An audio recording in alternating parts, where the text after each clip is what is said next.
Dans cette série de DIY on Wheels, nous suivons la restauration d'une Austin Cooper S de 1964. Dans l'émission précédente, Carl a installé toutes les vitres, le pare-brise et la lunette arrière, et les vitres latérales. Entre-temps, il a également placé les cendriers, les grilles de ventilation et une nouvelle tablette arrière. Dans cette émission, il a de gros projets pour le moteur révisé.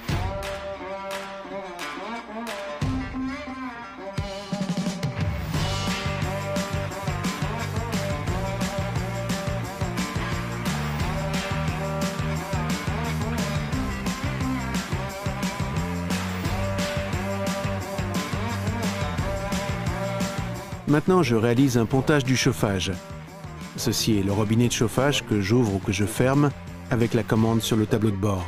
Lorsque le robinet est ouvert, l'eau entre dans le chauffage via une conduite à travers cette ouverture et retourne vers la pompe à eau de l'autre côté. D'autres éléments sont encore en commande, mais j'aimerais quand même bien tester le moteur. C'est pourquoi je réalise maintenant un pontage du robinet de chauffage vers la pompe à chaleur. Ainsi, je peux démarrer le moteur tout à l'heure.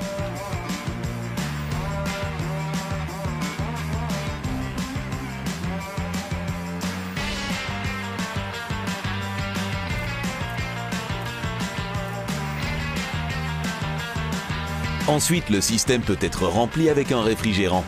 L'huile a déjà été versée dans l'une des émissions précédentes. Vous pouvez toujours les revoir sur dobit.be.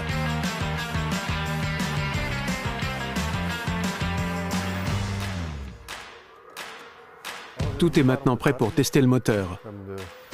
J'ai réalisé un pontage du chauffage.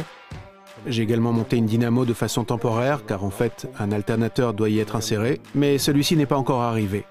J'ai donc remonté la dynamo parce qu'il faut un entraînement pour la pompe à eau afin d'avoir le refroidissement. Le moteur tournera maintenant simplement sur la batterie, mais ne se chargera pas. Ce n'est pas non plus nécessaire. La dernière chose que je dois faire, c'est monter l'allumage. Pour cela, je vais régler le moteur tout à l'heure sur son point mort le plus élevé, sur le premier cylindre, puis je peux monter l'allumage. Je vais d'abord expliquer comment fonctionne l'allumage. Ceci est l'ancien distributeur. Qu'est-ce qui se trouve sur ce distributeur? Eh bien, les câbles de bougie et le câble vers la bobine. Que faut-il maintenant pour avoir l'allumage? Effectivement, les bougies qui se trouvent dans le moteur, c'est simplement une électrode qui reçoit ici du courant. Cette partie se situe dans le moteur et se situe donc sur la masse. Et donc, ici intercalée, de l'électrode interne vers le sommet, une étincelle se produit.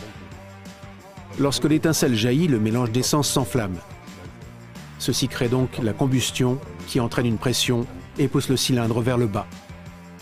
Tout ceci doit se produire au bon moment et c'est pourquoi le timing doit être correct. J'expliquerai tout à l'heure comment cela doit se faire. Donc, nous avons besoin de bougies et de courant. Comment est produit ce courant? Par la bobine. Le distributeur comporte des points de contact qui s'ouvrent et se ferment tout le temps. Ceux-ci sont reliés à la bobine. Lorsqu'ils s'ouvrent, le courant disparaît et vous recevez une haute tension dans la bobine. Celle-ci atteint le distributeur via le câble de bobine, dans lequel tourne un rotor qui distribue la tension vers les bougies, vers la bonne bougie. Comment cela fonctionne? Ceci est le distributeur original de notre Cooper S. Cette partie tourne avec le moteur, ceci se trouve dans le bloc moteur. Ceci tourne avec le moteur et ici se trouvent 4 cames pour un 4 cylindres. Et par bougie, par cylindre, il distribue le courant. Le courant arrive par le haut et est distribué dans la tête de bougie via le rotor. Ici, vous en voyez donc 4 et également 4 câbles de bougie par-dessus. Et au milieu, la bobine. Ici, une coiffe est posée par-dessus, mais cela sert uniquement à garantir l'étanchéité à l'eau de l'ensemble.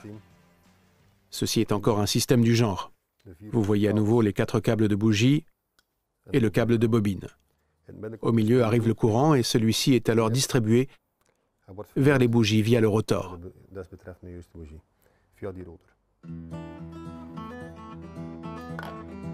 Voici les pointes d'interrupteur, les vis platinées comme on dit souvent. Vous voyez, à chaque fois qu'une came passe, elle s'ouvre et le courant est interrompu. Lorsque le courant est interrompu, la bobine reçoit une haute tension. Celle-ci est alors distribuée vers la bonne bougie via le rotor. Ceci est le distributeur original de la Cooper S. Je vais maintenant le remplacer par un distributeur électronique. Pourquoi? Parce que ceux-ci sont plus fiables et aussi toujours justes. Ici, on ne voit plus de mécanique, tandis que ceux-ci regorgent encore de mécanique. Je le montrerai tout à l'heure. Ici, on ne trouve que de l'électronique. Un circuit imprimé et l'allumage est toujours correct. Vous devez bel et bien acheter le bon distributeur pour votre véhicule, car ce distributeur, celui de la Cooper S, comporte des numéros. Celui-ci est spécifique pour une Cooper S. Si vous insérez ce distributeur dans une MG ou une Triumph, elle tournera également, mais le caractère du moteur sera totalement incorrect. Le timing du préallumage, à quel endroit et dans quelle mesure, tout cela change en fonction du caractère du moteur. Ceci est un exemple d'une mauvaise révision d'un distributeur. Il est simplement repeint, mais l'intérieur reste usé. De nouveaux points de contact ont aussi été insérés, mais le reste est totalement usé. Ceci est un autre exemple où la plaque a été retirée. Celle-ci peut aussi être coincée. Vous changez ainsi également le préallumage, vous voyez. Mais cela peut rouiller et se coincer. Ce faisant, le préallumage peut par exemple se bloquer sur 30 degrés. Mais au ralenti, vous aurez une très mauvaise combustion. Des poids y sont aussi placés. Plus la rotation du distributeur est rapide, plus les poids se déplaceront vers l'extérieur. Et donc, plus la plaque est déplacée. Ceux-ci peuvent aussi se coincer. Ou les ressorts qui les retiennent sont cassés. Et ainsi, le préallumage intervient trop tôt ou justement trop tard. Ce sont donc tous des problèmes que vous pouvez avoir avec un distributeur usé. Vous pouvez entièrement éviter ceci avant de le remplacer. Ce distributeur électronique comporte donc uniquement encore un circuit imprimé. Et quand le régime augmente, tout est simplement adapté de façon électronique. J'ai commandé le bon pour une Cooper S. Ici figure un numéro 40 819. L'avantage de ce distributeur électronique est que vous pouvez sélectionner 16 courbes différentes. Vous devez donc choisir la bonne courbe pour votre véhicule. Donc, vous devez chercher le numéro et regarder sur la liste qui l'accompagne. Donc, 40 819. C'est la Cooper S avec ses années de construction. Et figure aussi courbe 9. Je la réglerai tout à l'heure quand il sera dans le moteur. Le distributeur doit donc se situer sur la courbe 9. Et vous pouvez aussi le voir ici. Ici dessus, vous voyez où commence le préallumage et où il se termine aussi en fonction du régime. Ce sont toutes les autres courbes que vous pouvez sélectionner, mais vous devez choisir la bonne pour le véhicule. Pour monter un distributeur dans le moteur, le réglage de base doit toujours être correct. Cela veut donc dire que vous devez régler le premier cylindre sur la fin de la course de compression, donc le début de la course utile. Je dois donc régler ceci de façon correcte. Ce qui doit aussi être placé correctement dans le moteur, c'est le petit engrenage du distributeur. Comment le faisons-nous? Regardez ici le fonctionnement des soupapes. Ici, vous voyez le petit engrenage bouger dans le bloc moteur. Cet engrenage est excentrique. Vous devez donc le monter d'une certaine manière car vous pouvez aussi le monter avec une erreur de 180 degrés. Insérez-le donc de façon correcte dès la première tentative, autrement vous rencontrerez des problèmes lors du réglage. Comment je le place maintenant sur son premier cylindre? Je fais tourner le moteur jusqu'à ce qu'il arrive ici à la fin de la course de compression et je dois alors regarder ici. C'est un peu difficile avec ce type, les types ultérieurs ont ici un marquage, c'est plus facile de le voir. Mais avec celui-ci, ceci se trouve sur le volant d'inertie et je dois regarder avec un petit miroir. Je vais maintenant d'abord faire tourner le moteur jusqu'à ce que celui-ci arrive à la fin de sa course de compression. Le quatrième cylindre alterne maintenant entre course d'admission et course d'échappement. Cela veut dire que le premier cylindre se situe à la fin de sa course de compression et au début de sa course utile. Et maintenant, je dois trouver le point correct sur le volant d'inertie. Regardez, vous le voyez venir? Ceci est maintenant 10 degrés. C'est 15 degrés de préallumage, c'est déjà trop.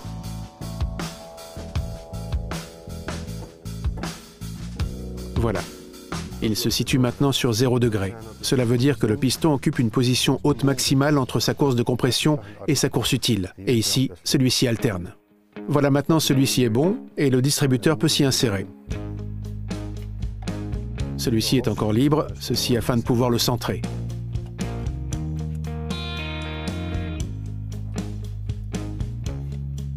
Et maintenant, je sens qu'il prend déjà dans le petit engrenage. Voilà, celui-ci est à sa place.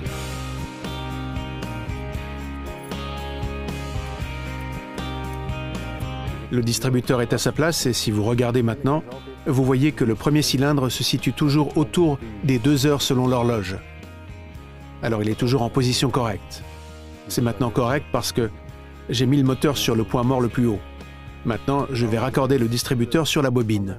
J'alimenterai aussi en courant. Il est vrai de façon totalement provisoire parce que la voiture ne comporte encore aucun faisceau de câble. Je vais donc prévoir un câble électrique vers la pompe à essence et un vers la bobine. Chacun avec un commutateur afin que je puisse ici faire démarrer le moteur. Le câblage sera placé plus tard par une société professionnelle qui installera également le reste de toute l'électronique pour la réplique de rallye que le client veut réaliser.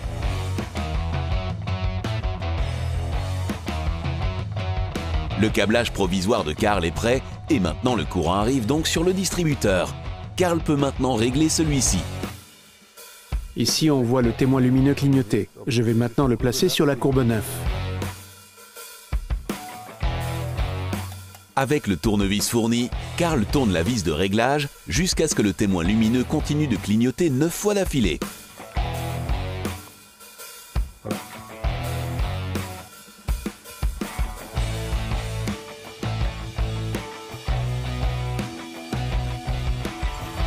Maintenant, j'ai sélectionné la courbe 9 et puis je tourne le distributeur à droite jusqu'à ce que le témoin lumineux reste allumé en continu. Voilà. Ceci est son moment d'allumage correct. Maintenant, je peux le fixer et monter la tête de distributeur avec les bougies.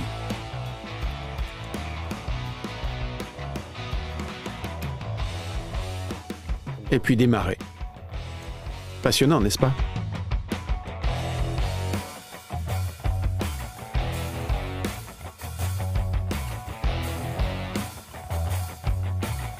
Un moteur a également une certaine séquence d'allumage. Sur un 4 cylindres, il s'agit généralement de 1342, donc 1, 3, 4, 2. Pourquoi cette alternance? D'abord le premier, et puis le troisième, puis le quatrième, et puis le deuxième? Ceci pour avoir l'équilibre dans le moteur. Si c'était 1, 2, 3 et 4, le moteur serait déséquilibré. Pour trouver un équilibre, il s'agit donc d'abord du premier, puis le troisième, puis seulement le quatrième, et puis le deuxième. Ainsi, le moteur tourne de façon stable. C'est pourquoi vous devez ici aussi respecter la séquence. Ceux-ci tourneront, toujours à gauche. Donc le premier cylindre en premier lieu, troisième, quatrième, second cylindre. C'est aussi la séquence que vous devez respecter avec les câbles de bougie. Je vais maintenant monter d'abord la tête de distributeur.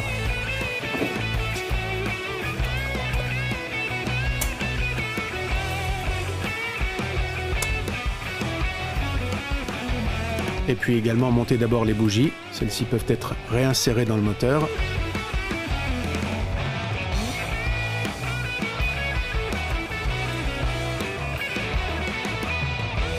Celles-ci doivent certainement encore être bien fixées avec une clé à bougie.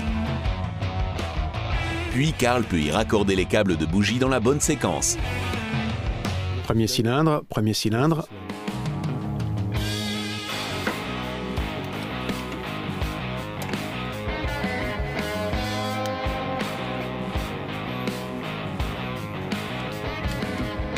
Troisième cylindre.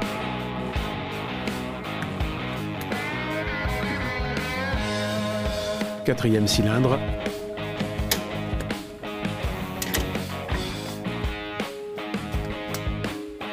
Et maintenant le second cylindre.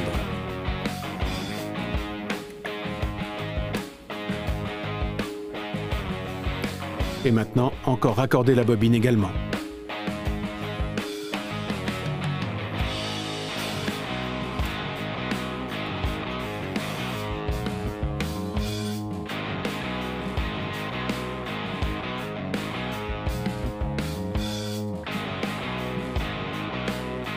Le bloc moteur est totalement prêt pour un premier test.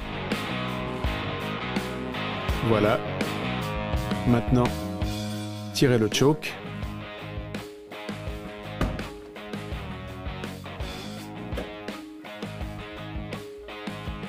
Et puis bien sûr démarrer. Ok. Prêt?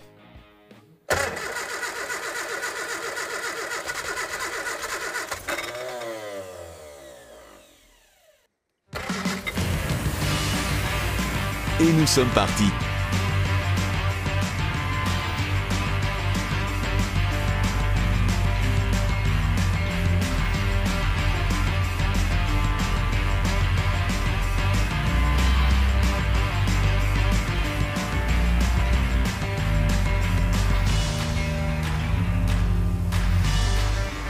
vérifier toutes les vitesses.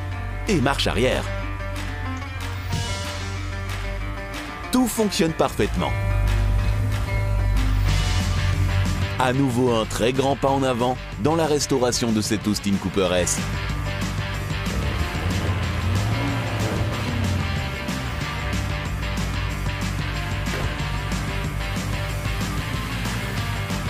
Ensuite, encore prendre le stroboscope pour effectuer une double vérification de l'allumage. Comme attendu, celui-ci est parfait avec l'allumage électronique.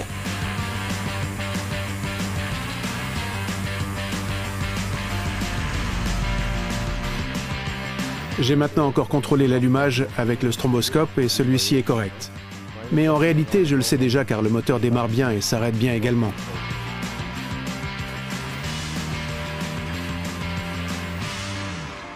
Toujours correct. Le bloc révisé tourne comme une horloge. Carl peut maintenant poursuivre le travail sans souci et s'occuper de la finition de la Cooper S.